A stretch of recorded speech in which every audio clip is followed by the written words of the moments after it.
So I want to start intro this video by saying that the Rode NTG5 is better. If you're trying to like make up your mind, just get the Rode NTG5 if it's that easy. If you want to save 300 bucks, still have a really good microphone and maybe need it for a different purpose than an XLR microphone, stick around. I'm gonna give a lot of information on why I have both of these, why I went with the Rode NTG5 after having the Rode Videomic NTG for a couple years, and it's gonna be a fun video. So if you wanna see kind of the different sounds, who knows which mic I'm using right now? You don't know, you gotta find out.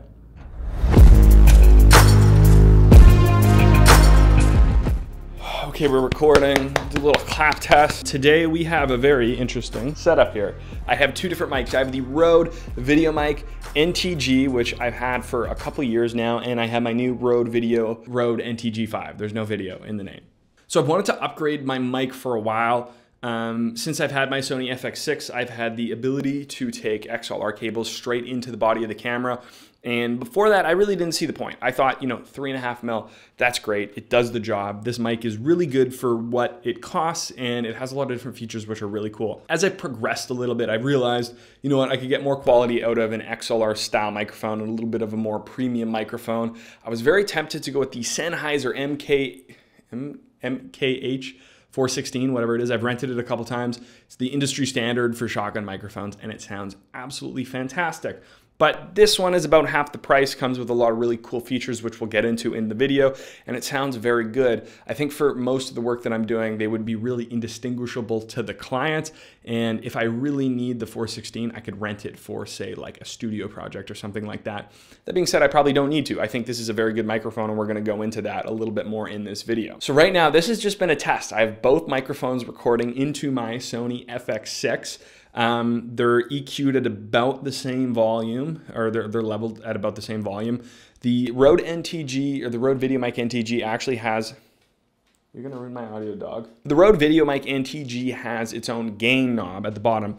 I've done a review on this microphone. It was a very good review. It's when I started my YouTube channel. There's no actual audio test from the microphone itself, but hey, you gotta start somewhere, right? Anyways, we have a USB-C port on this guy. We have a volume gain thing. We have a couple different EQ functions, such as, I think, there's a bunch of different stuff that I'm gonna get into a little bit more. This is not a full-on review of each mic. It's more of a direct comparison for the sound so you know which one you might prefer buying. So I'm gonna be going back and forth, and I want you to be able to tell me, or try and tell me, if you can tell a difference between the two and which one is which while we're doing this. And then at the end of this little intro video, I'll tell you which one's which, and you'll know. So each of these are pretty much equalized at the exact same volume, and I have the gain on the Rode Videomic NTG around 12. That's usually where I would have it when I'm recording, and then I level it out to about -12 on the actual device itself. The one thing that I have noticed with the Rode Videomic NTG, and it might give away which one I'm talking about, or which one's talking right now,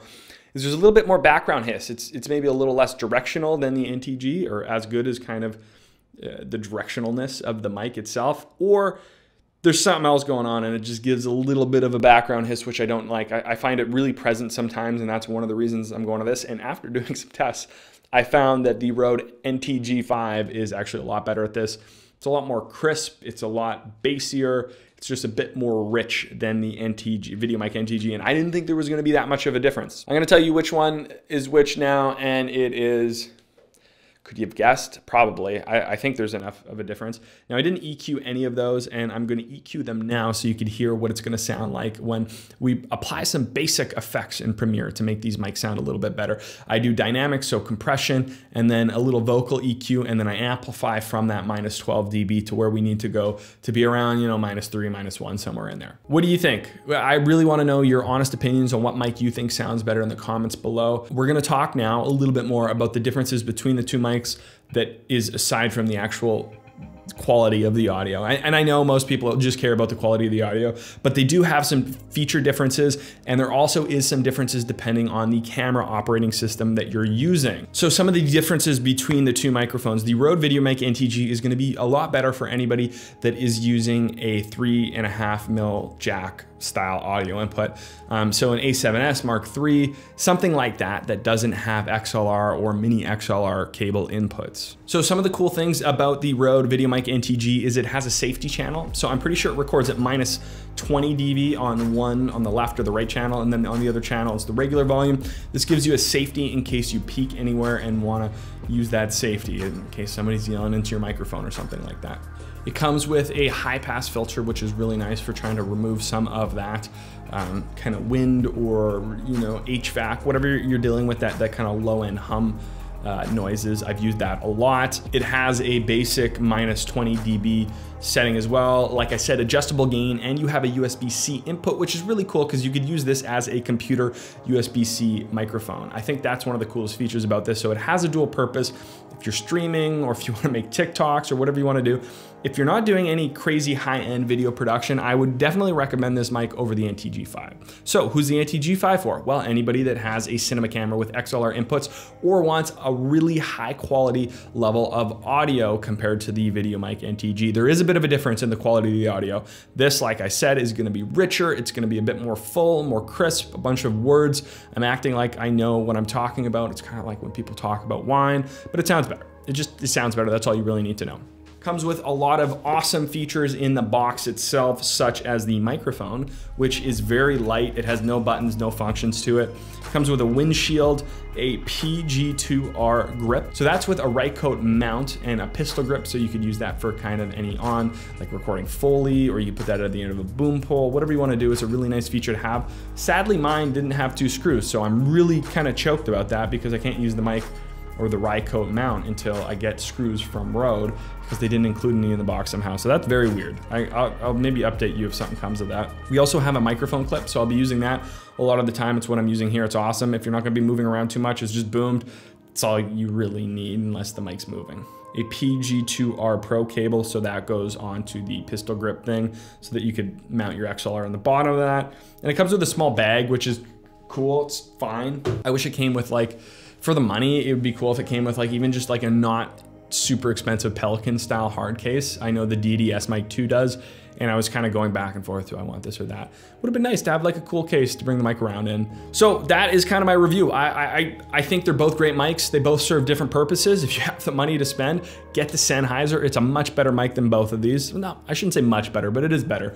The audio quality is gonna be better, but I mean, for the price, for what I'm doing, I'm happy with both these options. I might honestly sell the Videomic NTG, we'll see. But I'm gonna keep both so I could use them for different purposes right now.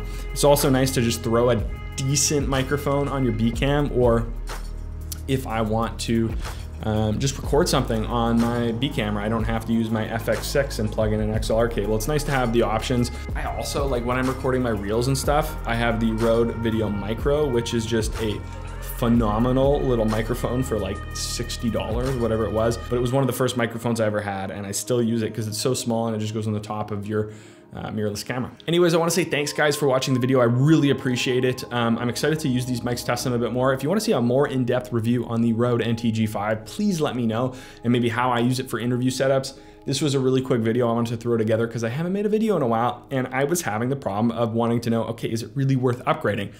Yes, I think it's worth upgrading. If you guys want to see more videos in the future, be sure to subscribe to the channel. It means the world to me, and it gives me the motivation to keep making videos. So we will see you in the next one. Peace.